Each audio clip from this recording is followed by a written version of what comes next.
জয়গুরু। পরমদয়াল শ্রী ঠাকুরের শ্রীচরণে জানাই ভূমিষ্ঠ প্রণাম। আপনাদের প্রতি প্রত্যেককে জানাই রানন্দিত জয়গুরু। আপনারা প্রত্যেকে জানেন যে আজকে দোল পূর্ণিমা, তাই আপনাদের প্রত্যেককে জানাই দোল পূর্ণিমার প্রীতি এবং শুভেচ্ছা। আজ কিভাবে আমরা এই আজকের দিনটাকে পালন করব, আপনারা সকলেই জানেন। এই দোল পূর্ণিমা কীভাবে ঠাকুর বাড়িতে পালন করা হতো, ঠাকুর কিভাবে পালন করতেন, আজকে সেই বিষয়ে আলোচনা করব। বেলা 8:55 শ্রী শ্রী ঠাকুর আবির সহ প্রণাম করতে উঠলেন। বড় দালানের ঘরে সবার প্রতিকৃতি সাজানো আছে। সামনে একটি বড় রেখাবিথে আবির, ফুল এবং প্রণামী। ওই অর্ঘ্য শ্রীকরে গ্রহণ করে দয়াল ঠাকুর প্রথমে হুজুর মহারাজ, তারপর সরকার সাহেব এবং পরে স্বীয় পিতৃদেব ও মাতৃদেবীর প্রতিকৃতিতে প্রণাম নিবেদন করলেন নতজানু হয়ে। প্রণামান্তে উঠে দাঁড়াতে তার শ্রী চরণ যুগলে আবির দিয়ে প্রণাম করলেন শ্রী শ্রী বড় মা। এরপর শ্রী ঠাকুর বাইরের চৌকিতে বসে আছেন। কাশি আসছিল খুব, তাই এক ঢোক জল পান করলেন। বড় একখানি সাদা রুমাল দিয়ে তার হাত দুখানি ও পায়ের পাতা দুটি ভালো করে মুছিয়ে দিলেন সরোজিনী মা। এইবার শুরু হলো শ্রী শ্রী ঠাকুর প্রণাম। তিনি বারান্দার মাঝের চৌকিখানিতে বসেছেন উত্তরাস্য হয়ে। সামনের কোলাপসিবল গেট বন্ধ করা হলো। ভেতরে রাখা হলো প্রণামীর পাত্র। বাইরে সিঁড়ির উপর থেকে ভক্তগণ একে একে প্রণাম করতে লাগলেন। এখানে প্রণাম সেরে সকলে যাচ্ছেন শ্রী শ্রী বড়মাকে প্রণাম করতে। পরমারাধ্যা মা আমার বসে রয়েছেন বারান্দার পূর্ব প্রান্তে তার সিংহাসন তুল্য বড় চেয়ারখানিতে। সদা হাস্য তার শ্রী চরণ যুগল নানা রং বেরঙের আবির, পুষ্প, প্রণামী, অর্ঘ্য ক্রমশ ঢাকা পড়ে যাচ্ছে। আচণ্ডাল নারী পুরুষ শিশু বৃদ্ধ যে তাকে প্রণাম করছে, তারই ললাট দেশ তিনি স্বহস্তে আবির রঞ্জিত করে দিচ্ছেন। জগজ্জননীর এই স্নেহের পরশ পাওয়ার জন্য ভক্তবৃন্দের মাঝে সে কি আকুলতা!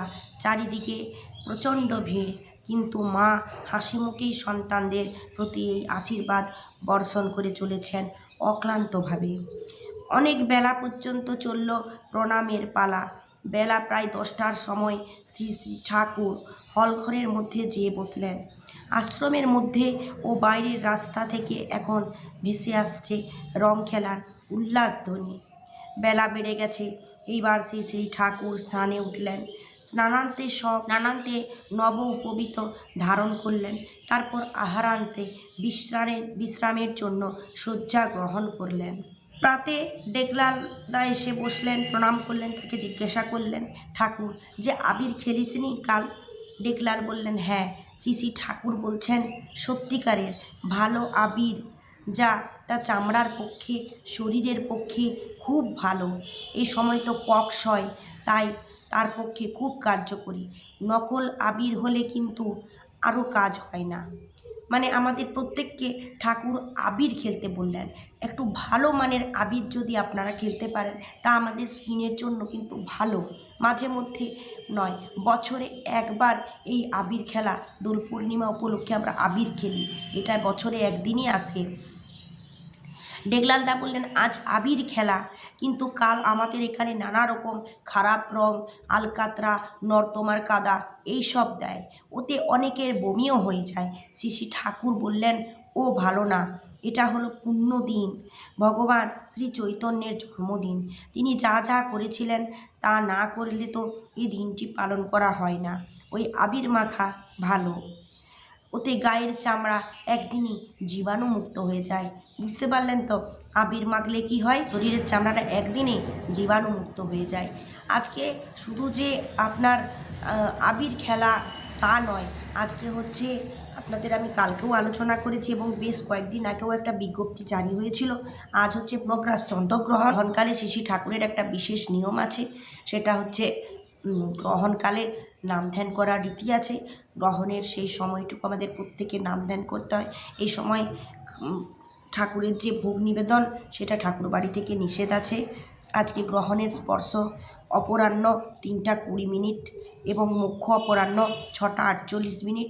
তো এই সময় সৎসঙ্গ, মন্দির, বিহার ইত্যাদিতে বিকেলে ভোগ নিবেদন করা হয় যে স্থানে, সেখানে মানে এই দুপুর 3টের মধ্যেই ভোগটা নিবেদন করে দেওয়া উচিত।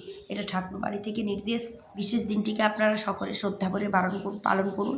আজকে হচ্ছে ভগবান শ্রী চৈতন্যদেবের জন্মদিন, তাই মহাপ্রভুর জন্মদিনে আমরা নোংরামি না করে, এই আবির খেলাকে উদ্দেশ্য করে আমরা খুব নোংরামি করি, তো এই দিনটিকে আমরা শ্রদ্ধা করে পালন করব। আপনারা সকলেই জানেন আজের দিনে পরমদয়াল শ্রী ঠাকুরকে আবির, ফুল, প্রণামী এইসব দিয়ে প্রণাম করা হয়। শ্রী ঠাকুর, হুজুর মহারাজ, সরকার সাহেব, পিতৃদেব, মাতৃদেবী এদের এইভাবে প্রণাম করতেন, আপনাদের আমি শোনালাম। আপনারাও বাড়ির বড়দের পরমদয়াল শ্রী ঠাকুরকে প্রণাম করবেন। আজের দিনটা খুব ভালো দিন, আপনারা সকলে সুস্থ থেকে ভালো থেকে এই দিনটিকে পালন করুন। আজ প্রসঙ্গ এই পর্যন্তই, আরও পরমদয়ালের প্রসঙ্গ নিয়ে আসবো। জয়।